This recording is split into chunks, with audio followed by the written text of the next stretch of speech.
Madame la République française, aurais-je le droit de dire ce que je pense? Si ce n'est pas le cas, je le prendrai comme le devoir de ma conscience. Vous savez bien que nombre de gens ne se reconnaissent plus dans la France et préfèrent s'enfuir au loin pour pouvoir y tenter leur chance. Votre république d'exclusion est une honte pour la nation, tout comme celle d'intégration qui va céder sous la pression. Vous n'avez point les armes qu'il faut pour pouvoir taire une... واحد الباطو ما الضاع يمشي ضروري انك عرضك بكم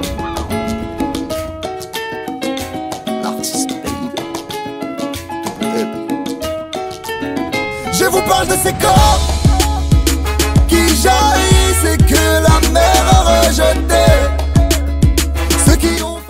Tout simplement la journée internationale de la paix, le 21 septembre. Donc nous avons voulu nous réunir face à la Méditerranée, qui a été si longtemps le berceau de l'humanité et qui malheureusement, à cause des guerres, devient le cimetière de cette même humanité.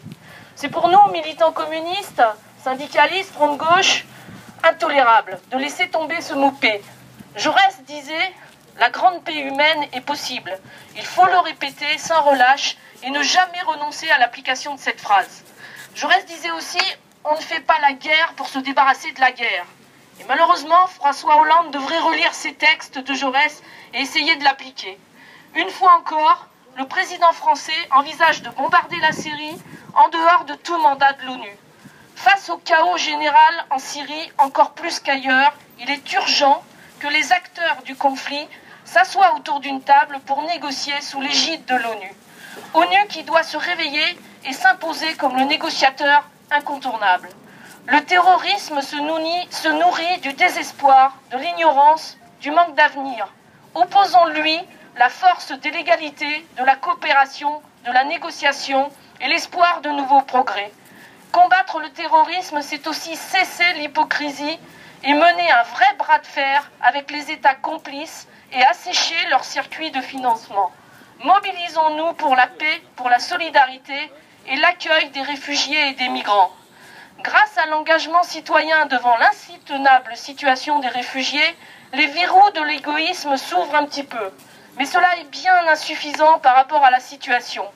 N'acceptons pas le tri des réfugiés.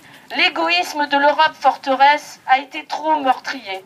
Ce sont 29 000 morts en 10 ans en Méditerranée et aux portes de l'Europe.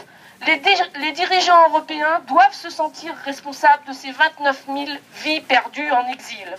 C'est intolérable, tout comme il est intolérable de voir la construction de multiples murs au XXIe siècle.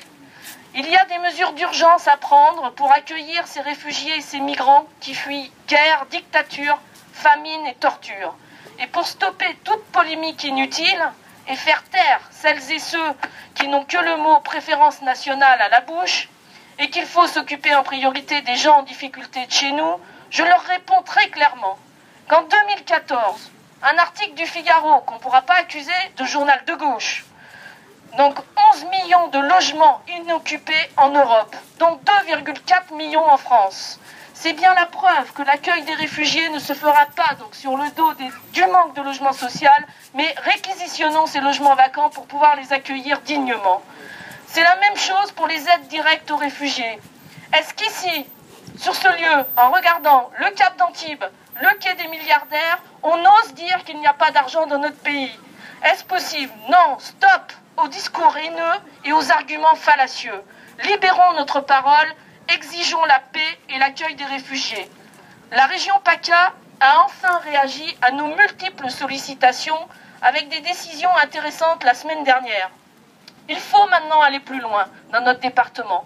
Plus de 200 personnes vivent dans des conditions indécentes à Vintimille. Il faut ouvrir la caserne de Roquebrune pour les accueillir décemment et leur permettre de choisir le pays où ils veulent demander le droit d'asile. Aujourd'hui, des mineurs isolés sont hébergés au CIV, à Valbonne. Il faut maintenant favoriser leur scolarisation. Les élus locaux, les élus du département doivent se mettre autour d'une table pour ouvrir des lieux d'accueil. À 2 pas d'ici, le foyer Inch'Allah toujours pas vendu par le conseil départemental, au grand drame du conseil départemental qui voudrait vendre ce merveilleux site, peut accueillir des familles immédiatement. Il y a 2 mois, il y avait encore des enfants qui étaient hébergés dans ce lieu. On peut le rouvrir pour accueillir des familles immédiatement.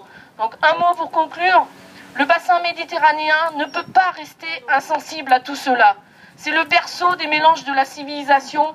Mobilisons-nous pour la solidarité et pour un accueil digne des réfugiés. Et dernier mot avant de passer la parole à David, qui est venu de Nice, voilà, pour soutenir cette action. Simplement, c'est que j'ai eu un débat hier avec Refondation communiste à Cuneo et avec le secrétaire national de Refondation communiste. Nous irons dans les jours à venir à Vintimille avec Refondation communiste pour dire qu'il y a des politiques des 2 pays qui veulent s'entendre et faire en sorte que ces réfugiés soient accueillis dignement. Ces 200 familles perpétuelles qui vivent dans un état de manque d'hygiène et de manque de soutien, c'est indécent et c'est inhumain et c'est inacceptable à 2 pas, là pour le coup, de Saint-Jean-Cap-Ferrat où les plus riches ont tout le temps de vivre tranquillement. Je passe la parole à David et je le remercie d'être ici. Je vais à la rencontre de mon destin, l'épée glacée, le ventre noué. Pas d'inquiétude en cas de pépin, oui j'ai confectionné ma bouée.